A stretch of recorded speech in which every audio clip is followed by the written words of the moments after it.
Gold Team! Activate them gold cards! It's time to wake up, get amplified! March 17th, 2023, we are now, as of today the 18th, only 2 weeks away from WrestleMania! Did we have a show worthy of Mania season? A show worthy of being 15 nights away from the grandest stage of them all in the year 2023 on the Mania that is 39? Was this show worthy of such? Oh, you best believe we gonna talk about it from top to bottom, start to finish, beginning to end. SmackDown, March 17th, 2023. We are going to break it all down like only, and I do mean only, BC Amplified can do. Like only, and I do mean only, the Amplified unit can do. And I do, and I mean this wholeheartedly, I do appreciate every single one of my red team and especially my gold channel members. I appreciate you for being on this road with BC to WrestleMania. And speaking about being on the road, it is clearly a travel day. This is an audio formatted podcast, amped up for 3/18/23. It is audio format only, podcast audio only, because we are in Los Angeles currently, whooping that ass! And I hope wherever you guys are in the world, you're doing the same exact thing. Don't waste a damn minute, a damn second. Crush, seize this day. However, for the next 45 minutes at least, you're going to spend that talking SmackDown with BC. We're going to talk about the human highlighter Charlie Flair going to war with Rhea Ripley last night, the battle heard around the world between Drew McIntyre and Sheamus, and the hug heard around the world between Sami Zayn and Kevin Owens, Rey Mysterio in a promo of his career last night with his son Dominik. What's BC talking about? We're going to talk all about it coming up. But first, to wrap up this cold open, two big stories, man. Randy Orton. There is a big possibility that Randy Orton plays a part at WrestleMania. Paul 3H's Levesque is trying to bring him in, is the word we're getting, just for an appearance, no match. We're still hearing he's not ready to, unfortunately, compete. But you could be seeing Orton at Mania. However, the same report that I heard that from is stating that VKM wants to hold him off to the Mania after, or the Raw after WrestleMania. But if he can't compete, then just put him on the grandest stage. Let him have a big moment. You should have a packed Raw anyway after Mania. You don't need a surprise by Orton. You have 2 nights of Mania. If you're gonna parade Randy Orton out there for all of us to give him that adulation and respect as he's trying to overcome this massive back injury, let's do it with tens of thousands of fans. Let him feel that appreciation, not just hear it. So this is one of those things that if this is an accurate report, I side with Triple H. Just bring Randy Orton out at WrestleMania, bro. You should have other surprises for the Raw after Mania. We're hearing that that's where the week after Mania, whether that be Raw or SmackDown, that is where Cameron Grimes is going to be finally debuting. Now, I don't know if you guys have seen JR9. That's the official NXT guy on this channel. Cameron Grimes is looking jacked, bro. I don't know if you all have seen this dude, but Cameron Grimes has not just been sitting quietly and patiently with his thumbs up his ass or playing in traffic while Monday Night Raw and SmackDown have been hitting the airwaves the last 2 months. Now, just because you haven't seen Cameron Grimes doesn't mean he hasn't been working his ass off. Cameron Grimes is looking jacked. Cameron Grimes no longer looks like he's about to take on Ricochet or Drew Gulak when he debuts. Cameron Grimes is going after Brock motherfucking Lesnar, bro! To the moon! Speaking of to the moon, we gotta fucking dish this review out to the moon. That's how hard we're gonna hit this out of the park. You ain't gonna find that ball. We crushing this ball out of the park, over the river, over fucking towns, cities, and states. This motherfucker's going to the moon. So I say we waste no more time in this cold open. And by the way, one extra thing, right, I gotta waste a few more seconds here. Jake the Snake Roberts recently said that the Elite is better than the Bloodline. There's no right or wrong answer. It just made BC go, I'm interested. If you guys are still with BC at this point, can you please let BC know if it's Bloodline and the Elite, who do you guys say would either win or you think is just better? Bloodline or the Elite? BC says Bloodline, and I got the utmost respect for Kenny Omega, trust me, and I know how damn good the Bucks are. But you're talking Roman Reigns and the motherfucking Usos, bro, together with a solo Sikoa. Damn! But eye of the beholder. Let BC know, man. Drop it down below if you don't mind. It'll be interesting when I'm in the Starbucks line, seeing what the unit is really thinking, man. Jake Roberts says the Elite. I don't know, Jake. I don't know. We might have to debate that. Anyway, guys, big swig of my vanilla latte from the fine folks of Starbucks, and then we're going to start this review the right way, fully amplified.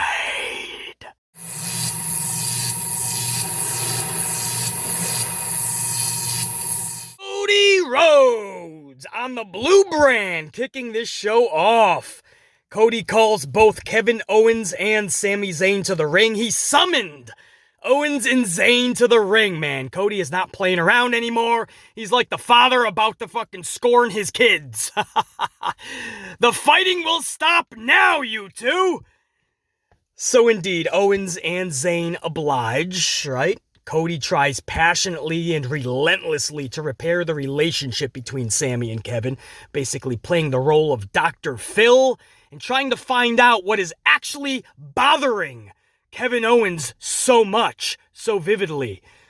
The crowd starts chanting, "Hug it out! Hug it out!" BC could not help but crack up, man. Cody Rhodes is trying not to laugh. Sami Zayn's looking at the crowd like, come on, dude, really? We're trying to do something. You guys are going to make us break character. We're going to start cracking up. Everybody was just like, are they doing a hug it out chant? BC was laughing because we were far from hugging it out at that point, guys. This is Q1, segment 1, the start of the night. Kevin Owens has not even accepted the apology of Sami Zayn yet. He's been trying for weeks. KO has not even accepted the olive branch that has been extended and presented to him by Sami Zayn. What makes you think they're gonna hug it out in Q1? However, I want you guys to remember that chant, because even though there was no way they were hugging it out in segment 1, at the end of the night, when we get to the end of this review, man, BC gonna be singing a different tune, because that chant would start up again at the end of the night. And at the end of the night, it would be a different result, and it would start one of the biggest pops that BC has heard in WWE in a very long time. A genuine, massive pop by two grown men hugging it out at the end of this show, man. We're going to go all over it at the end of this review. But the start of this review, with that hug it out chant, Sami and Kevin Owens, they were far away from doing that. In fact, Kevin Owens looked at Cody and said, I appreciate what you're trying to do, but it's just not gonna happen. I heard you out. I heard Sami out multiple times. I don't know how many times I can tell you and how many possible ways I can tell you. It's not happening. We're not working together. He respectfully hands the microphone to Cody. He walks right by Sami Zayn without looking at him, exits the ring, and Sami and Cody are like, well, fuck, that didn't work how we wanted it to. We go to commercial break. When we come back from break, we are in the parking lot where Owens is vividly, passionately, frantically walking to his car because he wants nothing to do with that arena anymore. He wants to get the fuck out and away from Sami Zayn, away from Cody, away from people yelling, hug it out. So he's trying to get to his car. Sami Zayn is able to catch up to him in the parking lot once Owens reaches his car. Hear me out. One last thing, please hear me out, he tells Owens. Owens is like, make it quick. Hurry up, I'm out of here. Zayn tells him, no matter what, they will always be friends, and he will always have his back. At this point, Owens is clearly conflicted as he gets into his car, way more than he was in the ring before break. Right, when he was telling Cody, I heard you guys out, it's not happening. Looking at Sami during the promo and like, dude, I'm not accepting your olive branch. I'm not accepting your apology. We are not working together. He seemed pretty confident in the ring. But when Zayn was having this heart-to-heart in the parking lot, that is when Owens started to think, fuck, man, you are persistent, man. And it was much more heartfelt, I felt, without Cody Rhodes present. It was just them two in the parking lot. Zayn says what he has to say. Owens gets in his car and he drives off. But again, the key word is conflicted. Now his hamster is spinning up in the dome piece, right? The hamster is on that wheel up in his dome piece. He's starting to think a lot more about this. And at the end of the night, that would absolutely be a massive part of the finish. I'll just leave it at that without spoiling anything. But that would not be, even though he drove off, that would not be the last you saw Kevin Owens last night. Now, as far as the first match of the night of SmackDown 3/17/23, it was a mixed tag match. Rhea Ripley and Dominik Mysterio of Judgment Day versus Santos Escobar and Zelina Vega. Looks like Vega's rocking the Jordans out there. She had her pants rolled up a little bit. So to like the end of the knee, the whole calf showing. It looks like she got some leg tattoos, man. I don't know if she's had them for a while. Or maybe she had them for a long time. BC, where you been? One of those situations. But I never noticed the leg tats that she had. But she wanted to show them bitches off. So you have Santos and Zelina versus Rhea and Dominik. On paper, I don't mind this match. This actually could be a pretty good match, right? The problem is that they went to commercial break after 90 seconds, guys. Just 90 seconds. So BC flipped over to Shark Tank on ABC, right? BC likes Shark Tank. People trying to get an investment with something they created, right? There's a lot of business and numbers talk, right? BC likes Shark Tank. So I said, all right, during commercial, I'm going to watch Shark Tank and I'll flip back in 3 minutes, right? I went 1 extra minute on Shark Tank, guys. I spent 4 minutes on ABC television for Shark Tank. When I flipped back, Rhea was stacking Zelina up like a sack of bricks. 1, 2, 3. Zelina Vega pinned by Rhea Ripley. The match was over. BC literally missed the whole match. But clearly there was nothing to miss. I missed 1 minute, guys. The commercial break, we came back, I maybe missed 75, 80 seconds. And when I flipped back to Fox, Rhea was winning the match. I mean, come on. Again, on paper, I don't mind this, man. There's a lot of story you could actually tell within the match. That would benefit all 4 of these individuals. However, this did not benefit Santos and Zelina at all. Last Friday, you remember that, man. They lose the match. They're all on their knees as Rey is telling them, let me talk to Dominik one-on-one in the ring. Right? Or Dominik and Rhea are telling Rey to get in the ring or something. And Santos and Zelina and everybody's just on their knee like, well, what do we do? Do you want us to stay out here? They look like geeks, man. And then you have last night, Santos and Zelina. I love when I flip back and Rhea just pins Zelina. Michael Cole is like, Zelina looked really good in this match, but it's Rhea who got the ultimate win. And I'm like, how do you figure she looked really good? Most of the match was in commercial. The other half of the match was 110 seconds. Michael Cole. Zelina looked good in the match. Come on, bro. Anyway, where do we go? After another commercial, I can't even make this up. So you went to commercial, you come back, you have an 80-second match. You go back to commercial, guys. When we come back, Dominik Mysterio and Rhea Ripley are still in the ring. Rey Mysterio comes to the ring. I think they may have called him out, maybe, or maybe Rey just had enough. Or maybe they called him out before commercial, and then we went through commercial, and then Rey came out, because Dominik was like, oh, you actually showed up. You know, as if Rey's just like walking the hallways. I think I'll come to the ring. Rey comes to the ring. Rey asks Rhea to leave the ring so he can have a moment with his son. Rey and Dominik completely crush it on the mic, guys. Absolutely crush it. And when I say crush it, Dominik and Rey, I mean Rey. This was, and I mean this, guys, this was one of, if not the greatest Rey promo he has ever cut. And guys, I'm going back to the WCW days even. The Nitro days, guys. Before he even went to WWE. Rey has not been known to really crush out promos, right? We all know that. He's not one of the best or biggest talkers in the locker room. It's just not what Rey's known for. He chucks off every other box, though, so he became legendary even without that aspect to his game. But last night, damn, looking right into the eyes of his son Dominik and selling this story as best you possibly could, man. Better than a car salesman. Rey just absolutely crushed it out of the park. I can't even...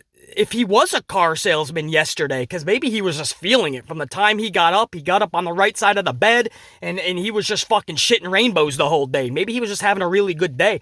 But if he was a car salesman yesterday, he would sell every car on the lot. That's how on his game he was.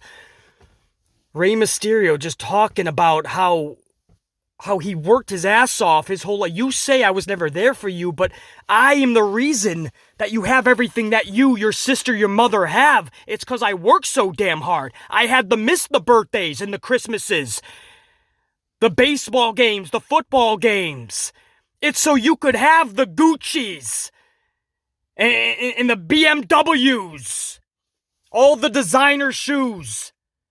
It's because I busted my ass to give you the life that I never had. Man, it was so passionate. And then he flips a switch, guys, mid-promo. He flips the script a little bit, and he starts talking about how ungrateful Dominik is, and how he never wanted anybody to grow up like an ungrateful prick like you, basically. And Dominik's like, damn, excuse me? I mean, Rey was just hitting home run after home run, man. If he was number 1 through 9 on the lineup of the team, well, then 1 through 9 was hitting home runs, and he was the player 1 through 9, man. He hits a home run, he goes back up to bat. Hits another home run, he goes back up to bat. 9 straight times. I mean, he was just hitting home runs, guys. And at the end of this, once again, he reiterates, I will not fight you. I will not wrestle you. I will not be at WrestleMania taking you on. And he leaves the ring, and Dominik goes through the same thing he basically said Monday. Go ahead, walk out on us. It's what you do best. The one thing you taught me is what not to be. He basically repeated the same exact lines that he cut on, I believe it was Monday, not last Friday. Maybe he said the same shit on Friday too, but I didn't mind it. He didn't need any original work there. This was definitely Rey's coming out moment for promos, man. This was Rey's big mic work part of the storyline. This was his night to tell his story in words, and Rey Mysterio cracked it out of the park. I cannot give this segment any more praise, Rey any more praise than I am. This is a storyline that has really intrigued BC, actually, this last month. And it's one of the ones going into WrestleMania that I'm really looking forward to. And now you got to start questioning, it is happening for Mania, right? They wouldn't drag this out to like SummerSlam, would they? But if they do make this, guys, it's only going to be 2 weeks away before Mania. Before we finally get Mysterio versus Mysterio. Would that be 1 week? SmackDown will be on the 24th. It's 1 week left, guys. There's only one more SmackDown to go before WrestleMania weekend. So there's 2 more SmackDowns, but that last one, story development, I mean, you're just putting the cherry on top of everything on that Friday. Because you're setting up the Hall of Fame right after that SmackDown. You're just putting the cherry on top of all the stories. Next week is the last week where we're really building these stories into full throttle gear. You're really selling your whole audience on not wanting to buy WrestleMania or watch WrestleMania, but they need to buy WrestleMania. They need to watch WrestleMania. Next week's the big Those are the big shows. So I think if it's going to happen, it's going to have to happen by next Friday, guys. But what a segment. And that lasted about 3 times the actual mixed tag match between Rhea and Dominik versus Santos and Zelina, which was only a couple minutes long. The promo with Mysterio lasted 3 times the match, man. Almost 9 minutes in length. Incredible. And then we ended our number 1, Michael Cole telling us there's going to be 2 fatal 4-way tag matches at WrestleMania. We kind of already got tipped off from that, though, earlier in the day. There was reports of that. Or at least BC, I didn't tell my audience that, but I had already heard that. That was already making its round for the last couple of days, and BC found out earlier yesterday. That there was going to be 2 multi-person schmaz matches, one for the men, one for the ladies. We believe that that's replacing the actual Battle Royal. So don't be shocked if there's no Battle Royals this year, guys. Andre the Giant Memorial. There still could be, but we're hearing that they're just going to put the schmazes like this. 8 females, 8 dudes. Because you can't have both. I mean, that is just that's literally a circus sideshow, man. It's bad enough you get the 8 females, 8 male because you got nothing else for them. And there's nothing even on the line, even if you put a future title opportunity. It's stupid, bro. Michael Cole is trying to sell us, and they're qualifying, guys. He didn't just make, right? WWE isn't just making a fatal 4-way tag match for the men and the women. You have to qualify to get into the match with nothing on the line. There's no tag titles on the line. They might have to add a future title chance, right? Number 1 contendership. This is no different than anything we'd see on Raw and SmackDown. This is just absolutely batshit bonkers. Michael Cole is selling us on qualifying matches just to get into a fatal 4-way tag team match at WrestleMania. And that's going to excite people? Oh, I can't wait to see the fucking circus sideshow matches! Like we've never seen this before. And then we go into one of the qualifying matches. Liv Morgan and Raquel Rodriguez versus Tegan Nox and Emma. That's one of the qualifying matches to end our number 1. And again, you're acting like we never saw this shit. But Liv Morgan has been in these matches at WrestleMania before. Multi-lady schmaz matches. So I don't understand. I don't know how anybody thought this would be good, man. This is just those matches where they just try to utilize a bunch of talent because they don't know how to use them properly. They had nothing for them, and they're going to try to squish them. That's right, squish them onto the card. This was a quick 3-minute match, guys. 3 minutes. Morgan hits Oblivion and collects the W. Post-match, during celebration, Morgan clearly twisted her knee or ankle. It did not look good, guys. It didn't look like it was a sell job from earlier in the match. It looked like Morgan was celebrating and she twisted something. I'm hoping she's good, man. BC's gonna find out a little more, but Raquel had to bend over and celebrate while Liv Morgan was holding her leg. And then Morgan was able to get back to her feet, and she was just trying to laugh it off, maybe a little bit embarrassed. Who knows? Maybe it was a sell job. I gotta look at the match again and see if she was selling the leg big time. If she wasn't, it looked like she twisted something. I hope she can even compete going forward. But again, guys, I'm so proud of Liv Morgan. I'm one of those people that never jumped off the Liv Morgan bandwagon. I thought she had just an incredible 2022. And I feel her 2023, with the shitty booking that she's got thus far, has been really good too. I really do think that WWE is trying to make her ingest shit, digest shit, and she is shitting out rainbows. I think that's how good Liv Morgan has been for the longest time. She is so good. And you hear everybody praise her. Everybody from Rhea Ripley, who wants her in Judgment Day. That's one of the latest quotes that I've seen from Rhea Ripley. She wants Liv Morgan in Judgment Day. Trish Stratus says Liv Morgan embodies everything that her, Lita, and so many others work so hard for to get the women's division to where it is today. Liv Morgan embodies that. That's from Trish Stratus. Bayley has said time and time again she goes out of her way to watch Liv's matches whenever she can. Like, there in the arena, she will not leave early. She'll try to catch the matches. On TV, when she was out for that length of time with her injury, I mean, there's so much respect for Liv Morgan, dude. It's incredible. And I know a lot of fans turned their back on her in 2022. But BC was not one of those, and seeing, there's a lot of love for Liv Morgan, too. We always talk about those that turn their back on her. Dude, there is a lot. She has a massive fan base as well, for justified reasons. And I'd be absolutely negligent if I didn't mention her jean booty shorts were even shorter last night than we've ever saw. I didn't know if that was possible, but somehow those jean booty shorts from Liv Morgan, bro, they have almost crossed into thong status. Liv Morgan is not just ultra talented, she is ultra beautiful, she is ultra next level, and I really want to see the best for her booking wise going forward. However, it looks like, as long as her leg is still good, it looks like she's going to be participating in a schmaz tag match.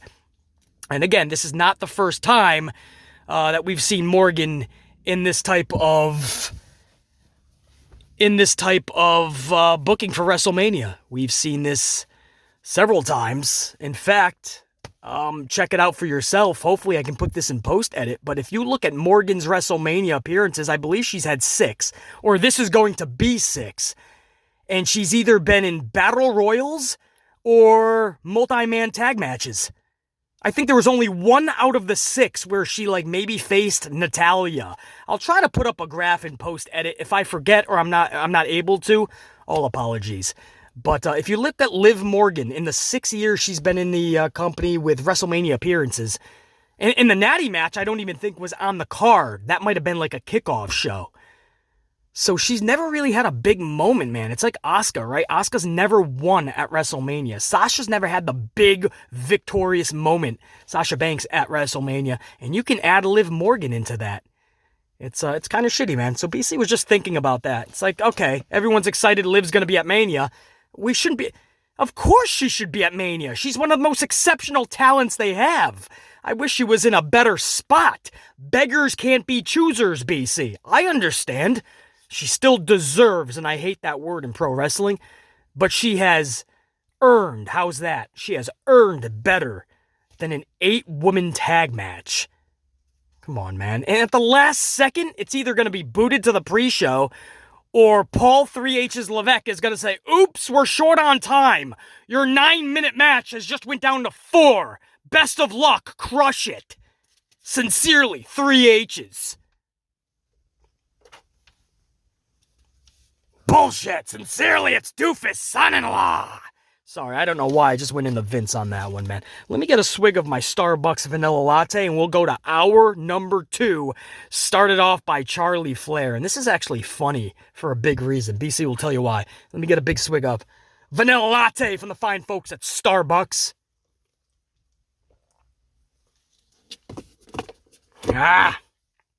So Charlie Flair starts hour 2. Out there like a human highlighter, guys. You know, those neon yellow highlighters?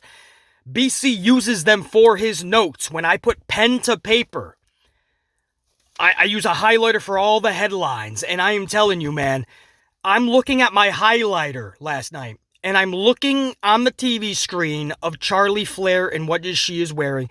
Guys, I didn't know what was more neon yellow, my highlighter or Charlie Flair. I have never seen that shade of yellow on a human being. Not even Naomi! And she is neon to the core! But damn, that was too I couldn't help but do an LOL moment on that, man. Charlie talks about growing up. It was always Rhodes is the challenger, Flair is the champion. In other words, Dusty Rhodes. Dusty and Ric Flair, man, they were just synonymous with one another. You couldn't mention one without the other most of their career. And Flair said that in her household, it was always Rhodes is the challenger, Flair is the champion. And Charlie says, and here we are going into Mania 39, and Rhodes is the challenger, Flair is the champion.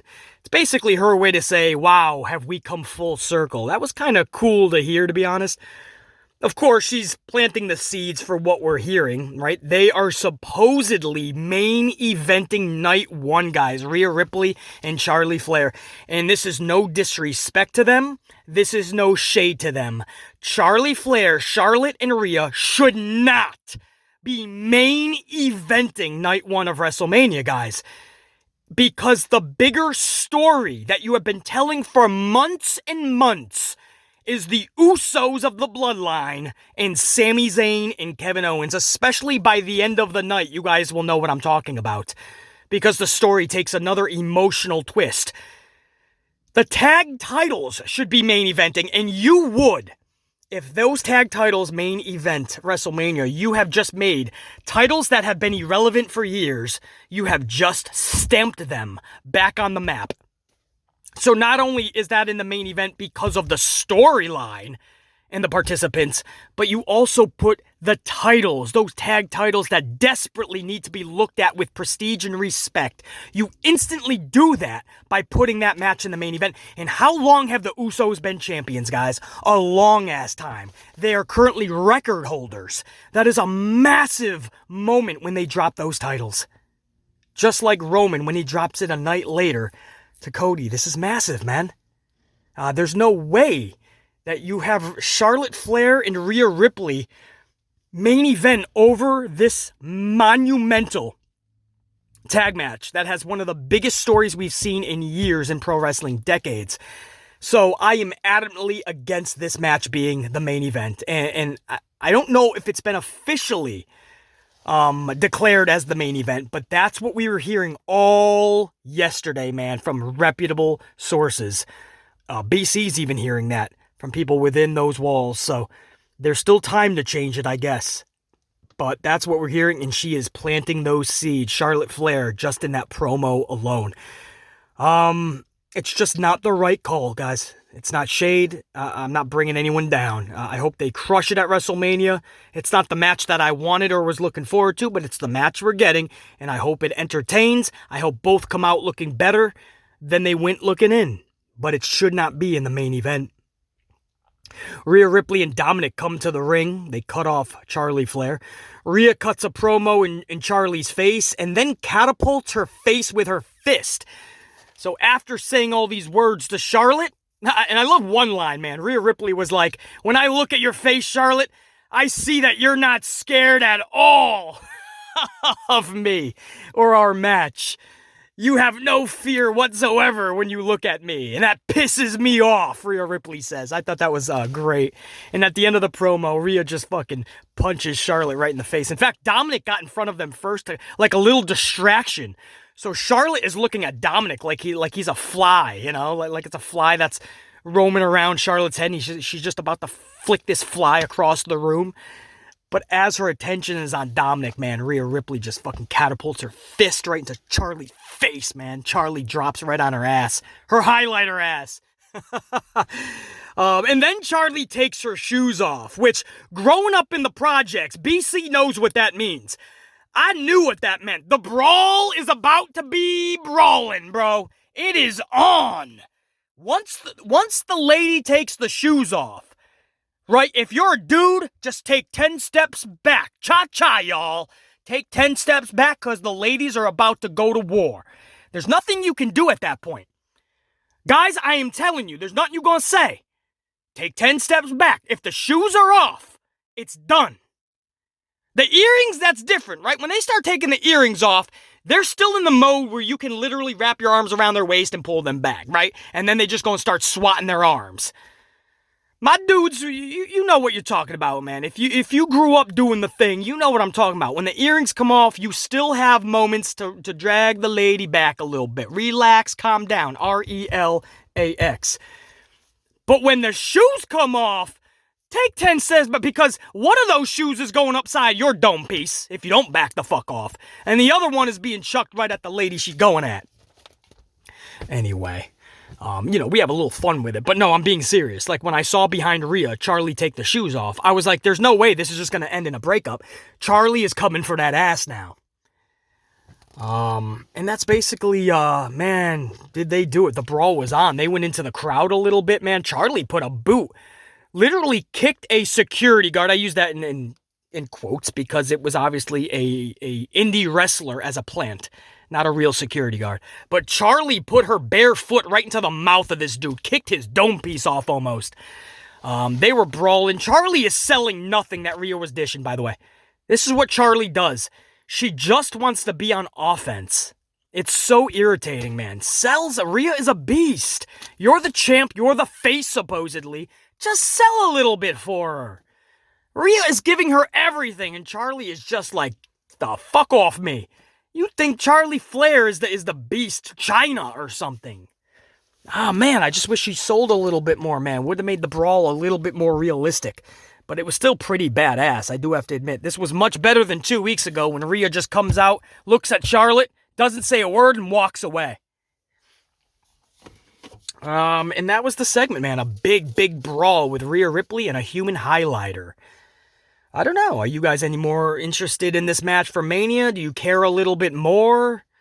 Did this help out? Is it still the same? I don't know. I'm indifferent. This match doesn't do anything for me up front. I'm glad they put a little bit of care into it last night at the bare minimum. Oh boy. Up next, I gotta talk about LA Knight. This is not gonna be pretty. Let me get another swig of my vanilla latte if you don't mind. Ah boy. Xavier Woods versus LA Knight. Guys, Xavier Woods defeats LA Knight in 2.5 minutes. I can't make this shit up. I would never, even if I could make it up, I would not, that would not be my story that I'm making up. I would never, even if I'm joking around to the most amplified of measures, I would never joke about LA Knight losing in a 2.5 minute match, especially the way that he did. So that's how you know BC is being, unfortunately, uber truthful right now. Woods defeated LA Knight in 2.5 minutes via the backwoods awe-inspiring, ultra-devastating FRUIT ROLLUP. The FRUIT ROLLUP. The awe-inspiring, ultra-devastating backwoods FRUIT ROLLUP. Really, bro? Really? That's how dirty you did LA Knight? Do you guys realize that LA Knight has only won one of his last 22 matches, guys? One of his last 22 matches. And now he's just losing in 2 minutes. And he's losing in 2 minutes via a roll-up.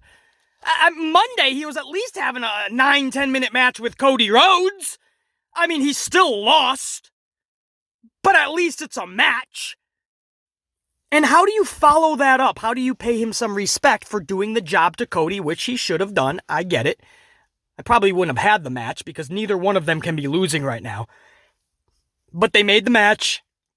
LA Knight has to lose against Cody. I get it. But 4 nights later, you don't have to have him, you don't have to embarrass some dude. You don't have to do him filthy. And then backstage, I think Kayla Braxton, somebody was trying to interview him. Like, wow, I mean, that was an embarrassing loss. What are you feeling right now, right? And LA Knight sees Rey Mysterio signing autographs in the back. And he's like, what are you doing, Rey? Signing autographs? If you don't want to fight your kid at WrestleMania, I'll be more than happy to give him a WrestleMania LA moment. Yeah. Let me talk to you. And Rey Mysterio gets up and literally punches LA Knight square in the mug. Square in the mug. Drops LA Knight on his ass. And I'm thinking, what the fuck are we doing with LA Knight? They're going out of their way to embarrass him now, guys. That means one of two things. You ready? 1, 3H's literally sees nothing in this guy, or / VKM is telling Paul Levesque to book him like this because VKM does not want him being built up. So this is a VKM directive, or this is just H not seeing anything in his main roster. So it's either they really don't see anything in this dude, and for VKM that wouldn't be out of the realm because he was a fucking max male model just 2 months ago. Or, and then this is what we're hoping for, they're actually going to give him a mega push after WrestleMania.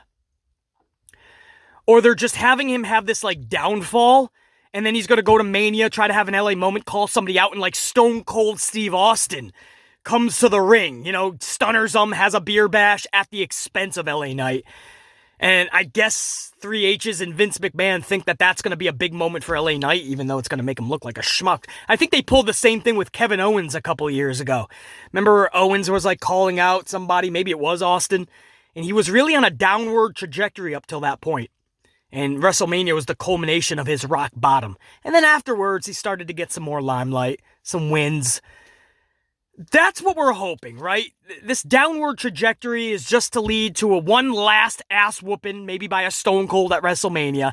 And then starting the night after Mania, you start giving this dude his respect, putting some respect on his name, looking at him the way most of us fans look at him. An uber special talent, yeah?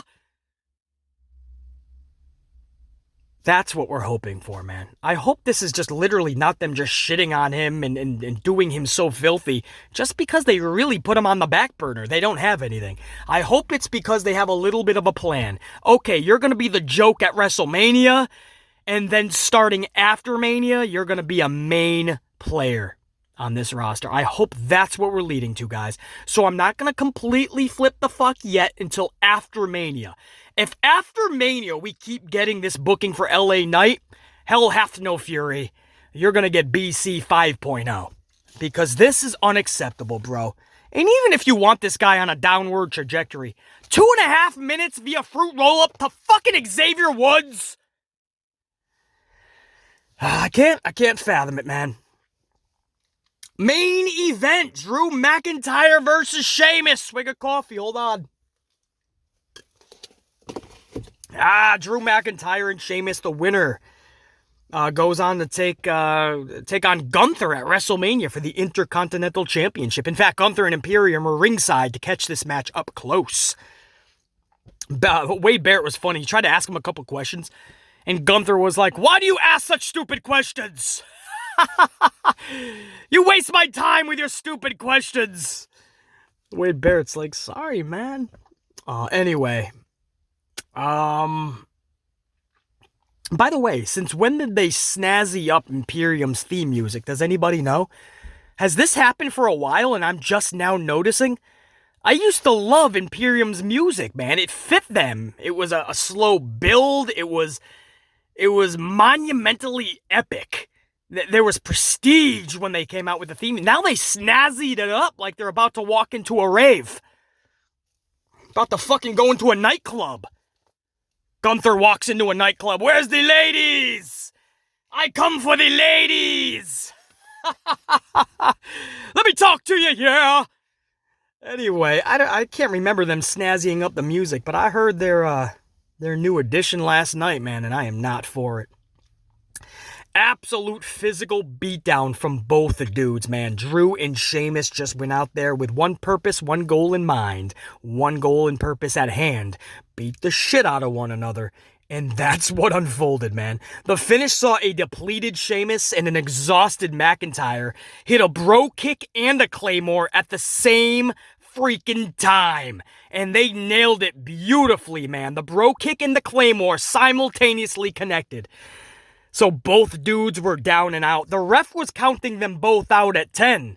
But Gunther and Imperium hit the ring and finish off both dudes before the ref could even hit 10. So Gunther I don't know what his thought process was. I mean, I understand he wants somebody to face at Mania, but let them get counted out. And you did yourself a favor. Maybe you won't get neither of them. Because neither of them earned their opportunity, right? They both lost. They both got counted down. Instead, Gunther just attacks them both, and I don't understand what he thought was going to happen, but we all knew what was happening, man. We know why that finish occurred. Because post-match, Adam Pearce is on the Tron, and Adam Pearce says, "Hey, Gunther, last week you said you wanted a single challenger for WrestleMania and a shot at your title. However, your actions tonight showed me something completely different. Therefore, at WrestleMania, I am officially declaring a triple threat match. Sheamus versus Drew McIntyre versus Gunther for the IC title." Of course, we knew this is where they were going for several weeks now. probably even months. I mean, you could even date back to before Elimination Chamber. After a Rumble even, you kind of saw this developing. So it was just made official, and I'm glad they didn't wait till the 5. Right, I thought for a second they were going to make this another, like they both get counted out, and Pierce is like, all right, next week, one more time, inside a steel cage. And I was like, guys, can we just make the fucking match? You know what it's going to be. It's going to be a triple threat. It's going to be what it's going to be. But the match itself, man, what a complete and utter physical beatdown on both of these dudes' behalf. And I'm kind of down with neither one of them having to take an L, especially as Wade Barrett said. Can you imagine Sheamus losing on St. Patrick's Day? He'd never be allowed back in Dublin. And I was thinking about it. I was like, yeah, I gotta agree with Wade Barrett, bro. The main event segment was reserved for Sami Zayn and the Jey Uso confrontation. Of course, just as Zayn had thought, and all of us, it was just an Usos trap, as Jimmy and Jey start putting the wabaka onto Sami Zayn, man, beating the shit out of this dude. Even steel steps to the dome piece of Sami Zayn.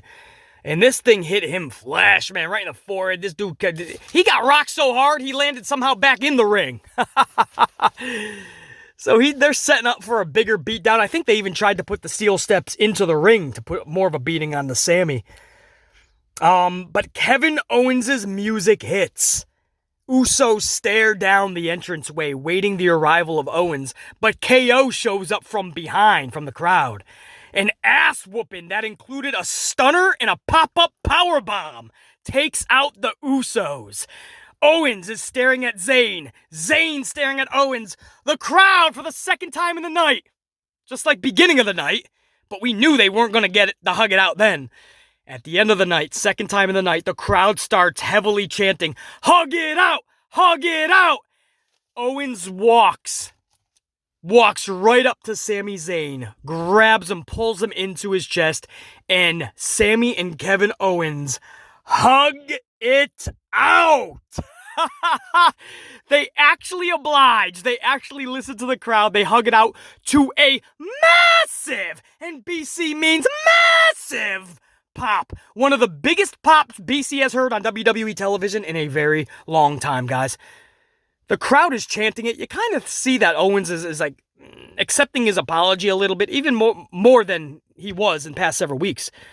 Even if he doesn't say, "I accept your apology," his actions and just how he was looking at Sami, I think the crowd, like all of us, knew that he was becoming more open to the idea of working with Sami Zayn. But man, when he actually hugged it out, I mean, that's what the crowd was asking for the whole 2 hours. That pop, if you guys hear that pop, once they actually hugged, the crowd became unglued. What a reaction for a hug. That might have gotten a much louder reaction than Kane and Daniel Bryan, bro. And we go off the air with Owens, Zayn, side by side on the same page. Usos putting their record title reign on the line at WrestleMania against Zayn and Owens. It's coming, trust me. And that should be your main event of night one, not Charlie and Rhea. That is SmackDown, March 17th, 2023. I'm going to let you guys rock out the rest of your weekend. I've kept you here long enough. Rock it out. Top guy, I'm out. BC saying check you. Think B live amped always. My red team, rock out the weekend, man. Red team, go! And my gold unit, activate those gold cards at all times. You stay amplified and keep whooping that ass. BC, check you later.